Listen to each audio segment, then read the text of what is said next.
What's up, Foodie fam, and welcome back to What the Fuck, aka What the Fuck Am I Supposed to Do with That? This is the Foodie Podcast, talking all about all the random shit you can find in your house and what you can do with them. We'll be exploring a lot of different topics around everything, but mainly it'll be about that shit.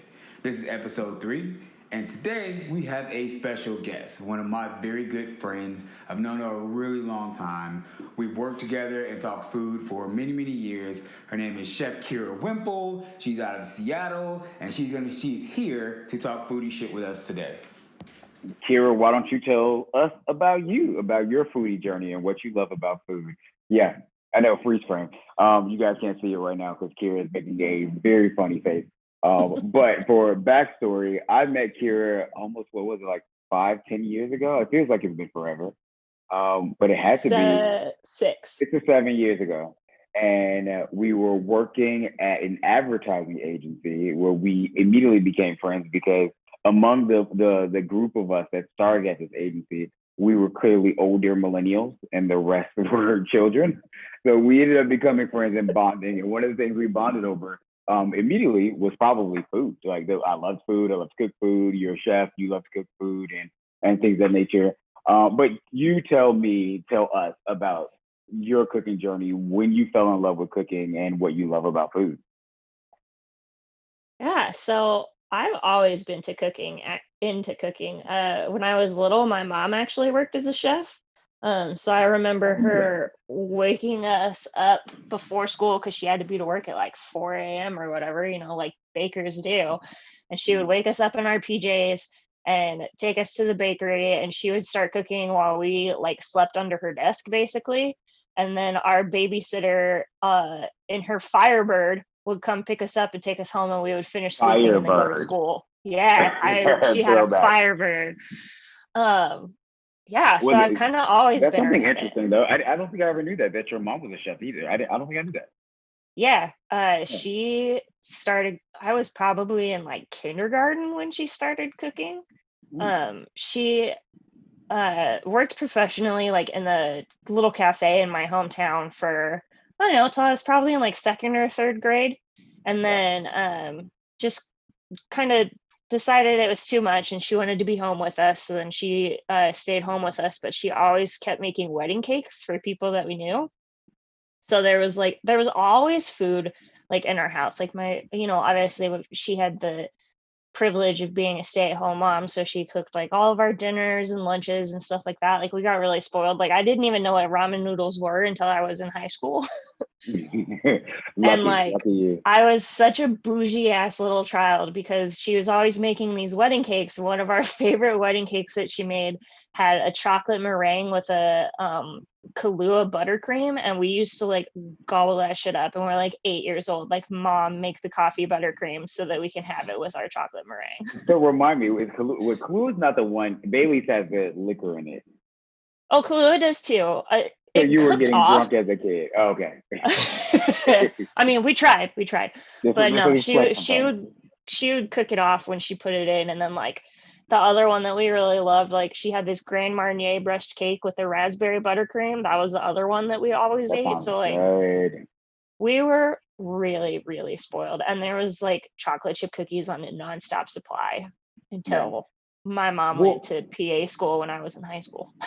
Well, I wouldn't say that you were spoiled per se. I think you did have a luxury of certain kind of foods and whatnot. But I feel like, I feel like that, especially with pastries and baking and things like that, which is not my forte at all. You know that I'm not much of a baker.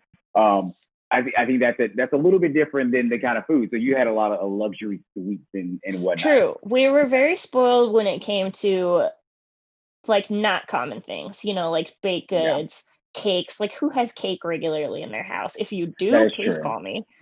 But I mean, definitely not spoiled in like this. I edit this out.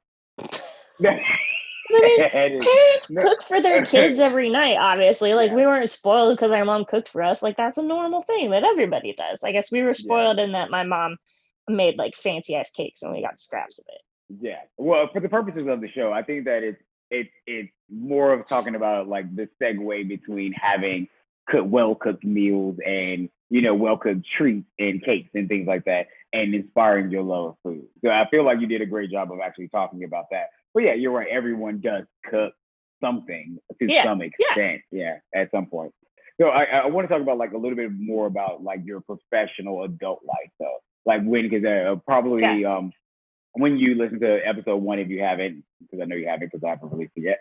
But I talked about my cooking journey, specifically, like when I fell in love with food as a kid, like what it meant to me, the first things I cooked, and how it transitioned to being an adult, and like more so like the college food type of area, and then maybe just a working professional. But tell me a little bit more about that. Like, what was your what happened with you and food when you were like, let's say 25, I guess. That's young-ish. 25. What did I cook at 25? Oh, I made what I thought was like the fanciest shit in the world. I made chicken Alfredo like all the time, but with canned Alfredo sauce. So you just like cube up chicken breast, cook it, add in some frozen broccoli florets, put a can of chicken Alfredo sauce, and then like mix it into your noodles. And I thought that was Yeah. like the height of gourmet cooking. Now that What- I've made Alfredo sauce from From scratch, I'm scratch, like, yeah. oh, well, I What was I definitely wasn't thinking? balling. Absolutely. I think the older that I get, to segue again, the older that I get, the more that I think about how easy it is to take random ingredients to create it, like something simple like an Alfredo sauce, like Parmesan olive oil, the things you put into it and whatnot, as opposed to like, thinking, let me buy this $3 ragu bottle and take that and make out like homemade Alfredo, which is, you can do it either way. There's no knocking it. But I think Yeah. it's just as easy to do it with fresh ingredients now. And that may be because I'm biased Definitely. because I cook so often. Yeah. Well, and I mean, you can control what you're putting into your food too if you're cooking it yourself. Like That is true. obviously, like canned food is getting better and better about taking out preservatives and the additives and things like that. But I mean, if I didn't want to use heavy cream and I wanted to use riced cauliflower and make caulifredo, which is like one of my favorites, Yeah, then I can't buy that yet. So that's true. And speaking on that, I feel like rice cauliflower, I want to do it because it's healthy, right? Excuse me. I want a little gassy. I want to eat it because it's healthy. And cauliflower, I just actually was talking about this or wrote something about this recently. Cauliflower is one of those ingredients that you can add a lot of flavor to. It absorbs a lot of different flavor for whatever you're making. So you can really blend it into like pizzas and mac and cheese and buffalo bites and stuff like that. It absorbs it well and it holds well when you cook it. But rice cauliflower, for some reason, I want regular rice. I'm still hungry. I'm not full at all. It doesn't do the trick. So I feel like you have to eat double the amount of cauliflower just to actually feel satisfied. yeah, I agree. And I mean, Mm. white rice is still probably cheaper than fresh cauliflower. And I mean, like, Yeah. with white enriched rice, you're not necessarily getting all of the nutrients of, like brown rice or anything like that, but it is going to keep you Yeah. full longer. So something to be Very said for true. that. I do prefer white rice over brown rice, specifically for price, which is on topic with this episode, which is balling on a budget. White rice, you can get a bag of that for what, $1? Yeah, like like a little small bag about maybe a couple inches long, and you can eat that for like a fucking week. Yeah, it's like a 2-pound bag for $1.50. Yeah, that's it. So it's a perfect segue to talk about the topic of today, which is again balling on a budget.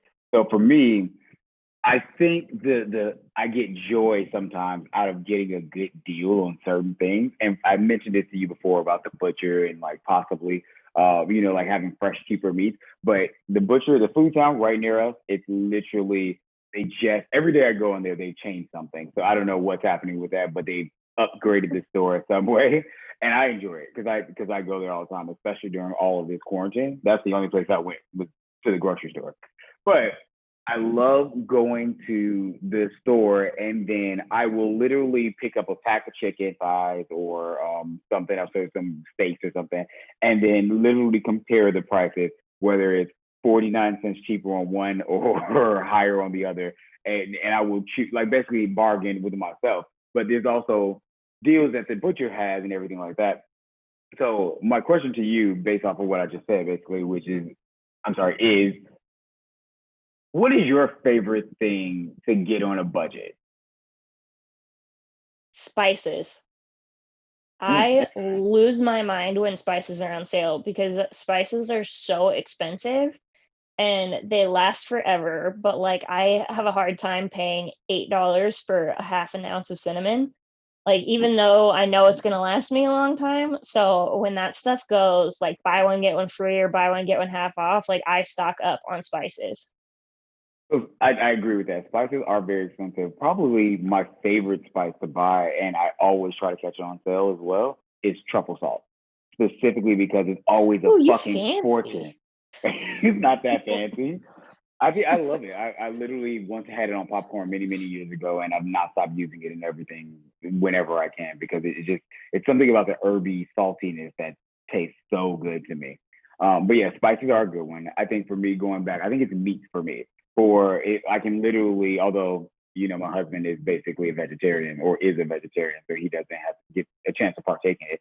But if I'm throwing a dinner party or if I'm just cooking for me and my siblings or friends or something like that, I can go to the store and get a 12 pack of fucking chicken thighs for $5. And even if it's for me, it could be for just me, which would talk about meal prepping. Let's talk to meal prepping. I can like literally make meals for the rest of the week with that $5 just from any grocery store. Aside from the spices, though, for you, is there anything else that you like buying at the grocery store that you love when it's on sale or when it's a deal? Yeah, probably meat because it is so expensive. And my husband and I are both from Idaho. We're like raised on meat and potatoes. So, we try to add in as many veggies and try to do, vegetarian meals here and there. But at the end of the day, we Yep. still just want fucking steak and potatoes. So when I can get Absolutely. ribeyes for $6.99, I'm all over that shit. Absolutely. So I'm glad you mentioned that because it brought up one of my fondest memories of you. You brought me a book back from Idaho. Oh, yeah. I Yes, forgot about of that. literally just nothing but potatoes. Like a million ways to make potatoes. And I remember making potatoes for God knows how long after you brought that book back. That was so sweet of you, and I love that book. But you're absolutely right. Potatoes are cheap. They're very good. I mean, like they're starchy, so they're filling.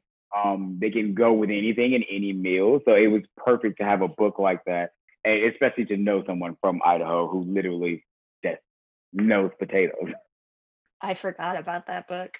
Yeah, it was a long I'm time glad ago, but you I used remember it. that. That's Oh, yeah, good. absolutely. Yeah. Yeah, I based with just fun fact. I created a new routine or a recipe. It's a gratin, but it's basically root vegetables. So it started Nice. it started with potatoes, but now it includes turnips, beets, carrots. It's super. Yeah, I love it. It's super good. Eric loves it. Like it's very very Nice. delicious. Yeah, I'll send you the Sounds recipe. tasty. Yeah, it's really, really good, and it's a good way. Like going again on topic, gets a bunch of cheap root vegetables that are kind of pretty much always in season, especially good for the winter Yeah, time. And then you can make a million different things with it, like that. definitely. Yeah. All right, so we have talked about the topic of the day for quite a bit, which is following the budget. But I do want to squeeze one more in. I want to talk Yeah. about any specific recipes you'd make that cheap but are filling and last. For me, and I'll just start with a jumping point. For me, I would have to go back to meal prepping. I can make a shit ton of potatoes, broccoli, some rice, in a bunch of different ways with some sort of protein, and that can last me the week for a meal prep. And what I usually like to do is go and maybe again grab a pack of chicken or beef or even pork chops or something like that for super cheap, and then try some different things like marinades and sauces, different seasoning and spices, and on different versions of it. And that way, I have a different meal throughout the week. But generally, I can do that for maybe under $20, or even have a whole dinner party for like literally under $20. Now, because I like food and I like fancy shit, I absolutely spend like $80 at the grocery store every time I go. But I can literally go in and spend $20 to get the essentials and be able to prepare a meal for maybe 4 or 5 people. For me, and I'll end it with saying I think that my go-to will be what I just mentioned, which is like chicken breast, broccoli, some rice or pasta. Maybe going with an Italian kind of seasoning blend or something like that. That's probably my go-to. But what about you? Yeah, I definitely I love meal prep. Same. It honestly, it cut down our food waste, which obviously saves you money in the long run, and it cut down Exactly. on like getting home from work exhausted trying to figure out what was for dinner, like knowing already what I was going to make and knowing that I already had the ingredients in my pantry. Yeah. So my favorite thing to do, because I'm secretly 87, is brew my coffee on Saturday or Sunday morning and then go through the weekly grocery circulars and find out what is on sale. And then build my menu around that, and Pinterest. We haven't talked about Pinterest yet. I feel like We have we would be not. remiss if we did No, we not should. mention how many recipes are on Pinterest. Like, obviously the internet is a grand vast place, but you Yeah. type in chicken recipes, you're going to be overwhelmed. And Overwhelming. Pinterest is going to less so overwhelm you, but it's picture based, right? So you can be like, oh, that looks really good, and click on it and find the recipe. So yeah, I love meal prepping. I love going through Pinterest and my grocery circulars and then finding things that sound good, like, oh, pork chops are on sale, and so Yeah. is Brussels sprouts, and typing that into Pinterest and seeing what it pops back at me. Absolutely. And you know what? You're right. You're absolutely right. I think that there's two things that I want to point out there. One being, you are the oldest young person I've ever met. It's And true. very much the I don't know anyone who loves or still calls them circulars, but anyone who loves the good like the newspaper, like daily deals. And yeah, like I said, when I go to the grocery store, they do have them in front. I'll grab them and take a look and see what's there. But I do not know anyone who thumbs through them as a casual reading experience other than you. Oh, I will legitly set them aside when we get them on Wednesday and not look at them until Saturday. Like, I save it I up love like it. my little weekend treat for myself. I love it. It is a weekend treat. And then the second part, you're right, Pinterest. I forgot to mention it. So I do have a Pinterest. It's going to be associated with the podcast. It's Gin Roe Cooks. But I've seen so many fucking recipes, and you're literally right. Like, you can just type in anything, you'll have a shit ton of good things to look at visually that do come with an accompanied recipe, as opposed to Googling. I think that's better, because when you Google it, you get a shit ton of websites that are literally, yeah, it's probably Jessica from Florida, and she has written all about her journey that I do not care about. And then I'll get a recipe at the very end, as opposed to Pinterest. I can literally, here's the image first. Here's the image and the recipe first. And if I feel like clicking out to Jessica's website, then I'll see it then. Otherwise, but yeah, I think that's a great call to bring that up. Yeah, I love it. I'm on it constantly. Now that I'm not planning a wedding, it literally only serves the purpose of food. So yeah, that's pretty much it for me. It's food and working out, and the occasional maybe a horoscope or a comic something or something along those lines. But yeah, true. same thing. Yeah, There are some very does cute sound dog good. videos on Pinterest too. So when our youngest dog, he is a Pittsky or a Husky Pit Bull mix. And so as I was researching more about his mix, because he's adopted, he's a rescue.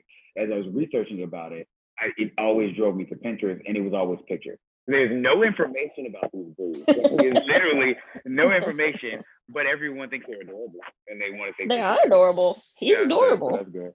Yeah, I can't confirm even this. yeah, he's annoying as shit. He's over asleep in the crate because he decides to piss on the floor right when I was getting ready to get set Nice. up to talk to you. So he's on punishment for now. Okay, so we're gonna move to the next segment, which I mentioned to you before, which is called the "What the fuck am I obsessed with this week?"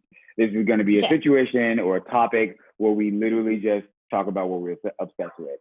So for me, it's sauces, but I'll hold off because I have a little bit of a rant for sauces and marinades right now. So I'll let you go, and I'll ask you while I make myself a drink.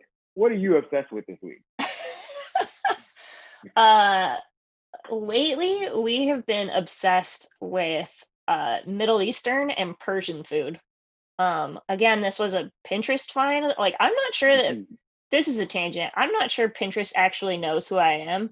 Because sometimes I get a lot of stuff for studying for my nursing exam. I'm not a nurse. I've never gone to medical school. I barely passed biology. One week I got a lot of stuff about how to leave your husband and search for divorce lawyers. Was And Jeremy then actually like searching on your computer for how to leave your husband? maybe, I don't know. And then like another week I got all about like how to deworm your goats. I was like, I don't have goats or a farm, but Makes okay. no sense. But some of the like I also kind of love having this random algorithm because it gives me a lot of like food that I normally wouldn't look for. And one of the things that has been popping up a lot lately on my Pinterest is Persian and Middle Eastern food. And so I made a tadig was the first thing I made, which is actually awesome for balling on a budget. Google it. It's super easy. It's literally just potatoes, rice, yogurt, and olive oil. That sounds good. It's got saffron in it, which is super expensive, but you could probably leave it out and it would still be delicious. And Yeah. it's this rice potato cake that you cook until like the bottom gets all crispy, and then you turn it out and you can cut it like a cake, and it's delicious. So There that is kind of a just like sorry, no, I was gonna say it's funny that you mentioned that. So one, I found that turmeric is a great substitute for saffron. It's a cheaper, more available, readily available spice that's kind of in the same family a little bit, but it balances yeah. it out in that way. And then it's funny you mentioned this recipe in general because I was going to ask you specifically, like if you had something that you love. I follow other cooking podcasts, obviously, and cooking shows, and I was watching Salt, Fat, Acid, Heat on Netflix. Oh yeah. Yeah. So she was actually I think she's Persian, and the host, and she and her mom were making tadig, and it was really really good. It looked really It's good, brother. I didn't eat it, but it's so good. It's so good. Like I've probably made like 3 or 4 at this point, and it like always gives us leftovers, which is awesome. It reheats really well. Because the flavors are so light, you can mix it with like any kind of protein that you want. Like it's bomb for breakfast. Like crumble it up and put an egg on top. It's really good with yeah. like this Persian chicken that I found, or I made like shawarma beef or kofta That's so meatballs. good. Like all super super delicious. So I've I been love that. really into the Persian food lately. And it's all pretty good for you because it's all, Yeah. lean meats with just a lot of spices. I So was just gonna say, it seems like it's a lot of spices. Anyway, every time I taste Persian food, and then it's hearty, filling, kind of savory, and I love savory food. I prefer savory food over anything else. So yeah, I yeah. totally am down with it. I have to do it. I think kind of corner to that. I like Indian food a lot. Like I love naan. I will eat naan anytime, but who doesn't love warm carbs? But a good curry is always great, or peanut sauce. And actually, I made it's not technically it's not Indian food. It's I made pad thai yesterday actually, and then it had with Yum. peanut sauce, but it reminded me of it. But yeah, totally down for that. I think my obsession of this week again, like I have to say, is definitely gonna be sauces and marinades.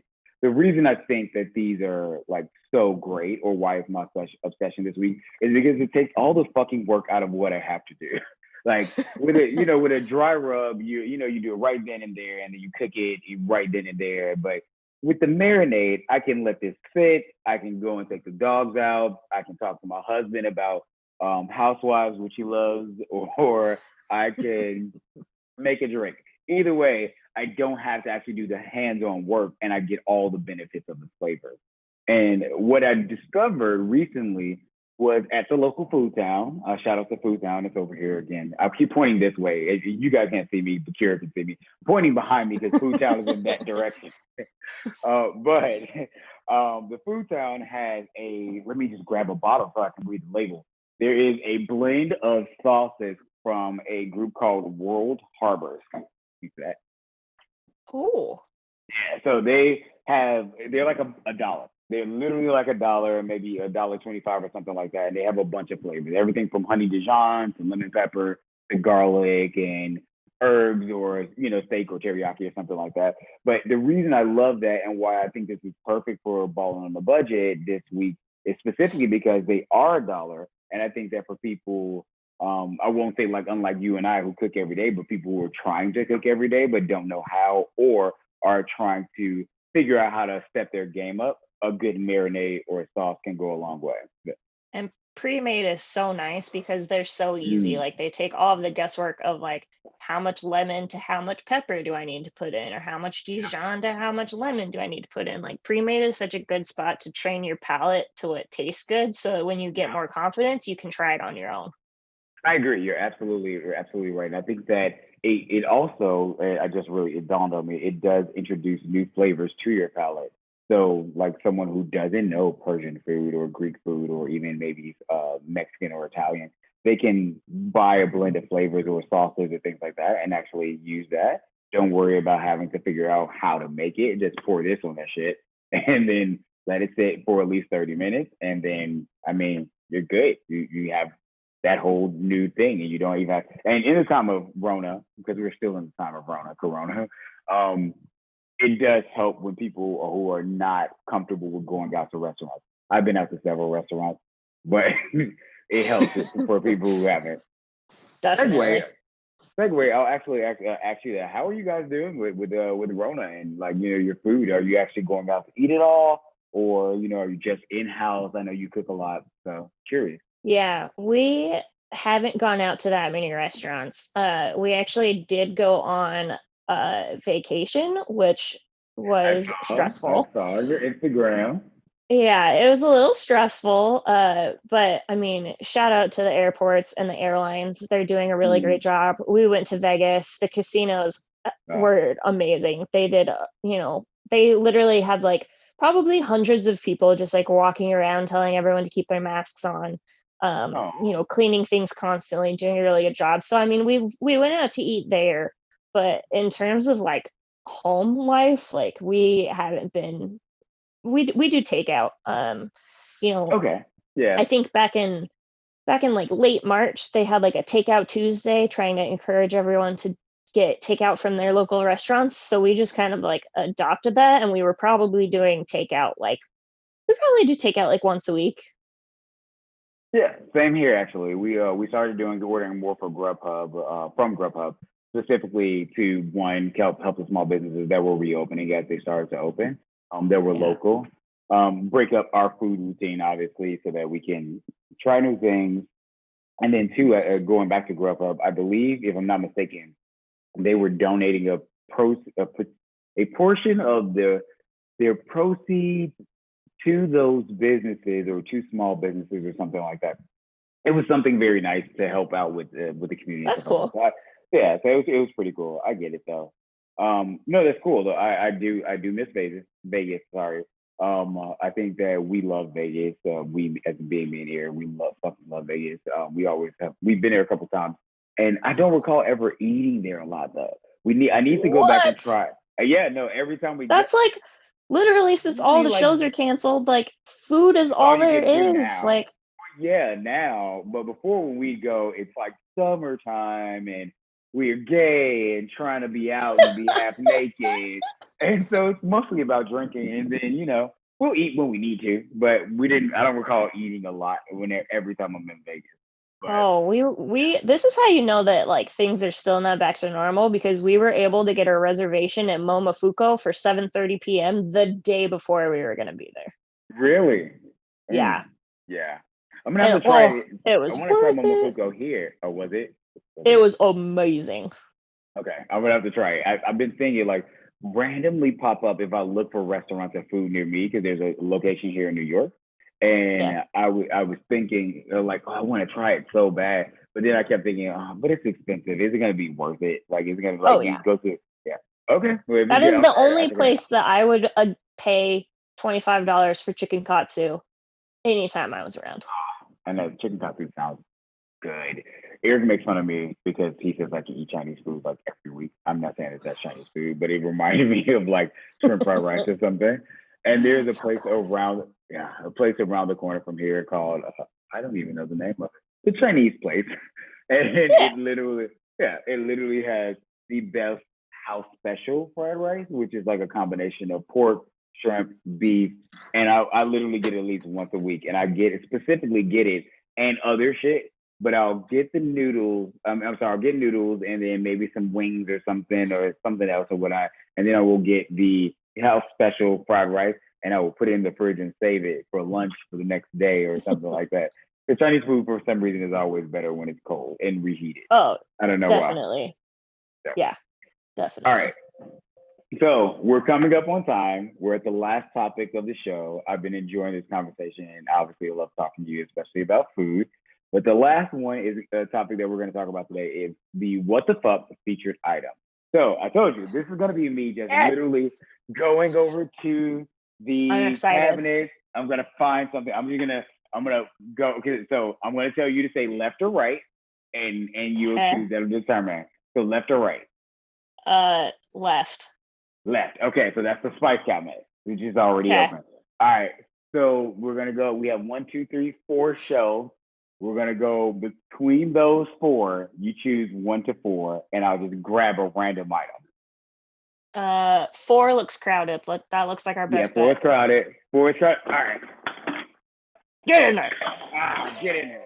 All right, and what we have, what has come out is red pepper, cayenne red pepper. Trader Joe's Spices of the World version, cayenne red pepper. That is our what the fuck featured item of the day. That is what we will be talking about. So I will give you a second to think about it. I'll talk about Trader Joe's just for 2 hot seconds. So I'm not near Trader Joe's now. I used to be a while back, about a year ago. There was one nearby, and so I always got Trader Joe's brand shit. And I love Trader Joe's because they do have a lot of good things on a budget. So for me, in terms of grocery stores, there's a bunch of places like a Save-A-Lot or like the food towns or the bargain markets in Seattle. Oh, you and your grocery outlet. No, I love grocery outlet. They have everything. Triscuits and cheese. Triscuits and cheese. I like backstory on that, people, is that I used to go to grocery outlet all the time because they had a special blend of Havarti cheese that I was obsessed with. And you got Triscuits, which were normally $5. You can get like 2 or 3 for $5. So of course I went there and I would eat them all the time, especially at work. But Trader Joe's is kind of in line in terms of like, they do have some decent prices on things. Unfortunately, they are also like IKEA. You can easily spend $100 when you thought you had like 4 or 5 things. But cayenne pepper, going to this specific brand, I don't think this is the organic version, but I do love a good spice. I love a good spicy food, and the cayenne usually reminds me of Cajun food. So for me, I would think immediately like shrimp and grits, which would be a little bit more spicy, and etouffee. Or we went to New Orleans this year, and I had a lot of crab legs, a lot of seafood, and for the first time I had boudin, which is a sausage, like it's a certain sausage, but I had like shrimp boudin, and it was another one, but I had never had before. But for me, again, Cajun food, the what the fuck feature item of the day. You can use this in whatever you want, really. But red pepper, cayenne reminds me of Cajun food, but the item you can use in whatever you want to give it a little spice. It is very kind of like back of your throat spice, like it's gonna hit you hot and fast. But it does have a lot of flavor. I think the profile is pretty deep, like it's rich in a way, and not just spicy hot. And I think like cayenne is nice too because it goes with everything. Like if you're making Chinese food or Italian food or Mexican food or like whatever, like you can use cayenne and it's not going to like throw it off. Like if you put sriracha on your French steak, it's probably going to taste a little funny, but like cayenne can go through everything. And actually we just used cayenne pepper today. We are getting ready to have a party tomorrow for the Seahawks game, and we decided to make our own sausages. So we put a bunch of cayenne in the sausages to give it kind of like, not a lot because we're spice pussies, but just like enough to like round it out. Because the nice thing about cayenne too is that it's not spicy just for the sake of like burning your face off. It's spice that has a flavor behind it. Like I will never forget, I don't remember where we were, but I had ordered this spicy hash and it was so spicy, it just tasted like dirt.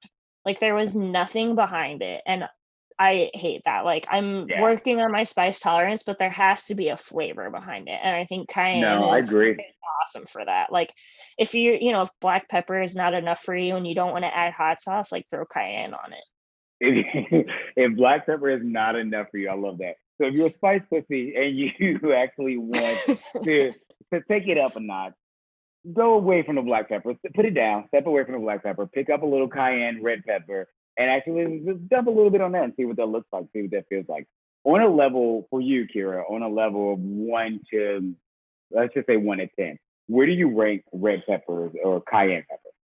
I think cayenne's pretty spicy, honestly. Like I would Yeah. probably rank it like a 7 or an 8. Because I mean, when you 7 look or at 8, yeah. recipes that call for it, I don't think I've ever seen it call for more than a half a teaspoon for like a Sure. large batch of something. I mean, we're making probably like 3 pounds of sausage, and I think we put a half a teaspoon of cayenne in it. Yeah. So, I do have to bring back up, I'm going to do a callback from earlier in the episode. I have to bring up for anyone who's listening that Kira may be or may not be a white woman from a small town in Idaho. This is true. This is true. So in terms of spice level, that may be a lot. For me, I'm going to rank it at not far away, but I'm going to say it's like a 5.5. I definitely think it is a little bit earthier to me. Like it's almost like chili powder, which I find to be spicy, but it's rich. It's not as like hot in terms of heat is the way I think of it. And I think that you're absolutely right. It was a great call out that cayenne pepper can be used across a multitude of different kinds of like foods, like whether it's Mexican or Italian or whether it's Peruvian or whatever. Like you can use this in anything you want. I specifically again think of Cajun food because Cajun food seems earthy to me. And then just because I noticed this on the side of it, I'll just read this. You can add Trader Joe's cayenne pepper to soup, stews, egg dishes, Mexican and Asian entrees. That's what's literally on the side of the bottle. Yep. So we were right. So we were right. We were right on point. Okay. And I think if you're worried about the spice level of it and you don't want to taste it, I would smell it. Like, don't get your nose like all up in there. But I like smell everything that I'm not 100% sure of before I throw it into a dish, because your nose is going to know if it's going to work or not. Absolutely. So. I want to like not even to go into a scientific rant about it, but I think that we're kind of built for food, and food is built for us in a way. So I can smell this, we can smell this, and everyone else out there can smell this. And this being the cayenne pepper, and the olfactory bulbs in your nose, it's connected to your taste buds. Like all of this is connected in terms of your mouth, your nose, your throat, and stuff like that. So you can get a good sense of what it's going to taste like by giving it a good whiff. So I think that's a great idea. Yep, definitely. Okay, we have come to the end. This is the end of our foodie journey for today. We are hungry now. I'm starving. But this has been amazing. Thank you so much, Kira, for actually joining and doing this with me. Thank you for having me. Absolutely. I love talking to you all the time. And we'll talk more about food at another date. I'll send you some new ideas, and then maybe you'll join another episode whenever you want. But do you have anything that you want to promote? Do you want me to tell people about your Instagram? Do you follow the Wimple? No. Definitely no. No.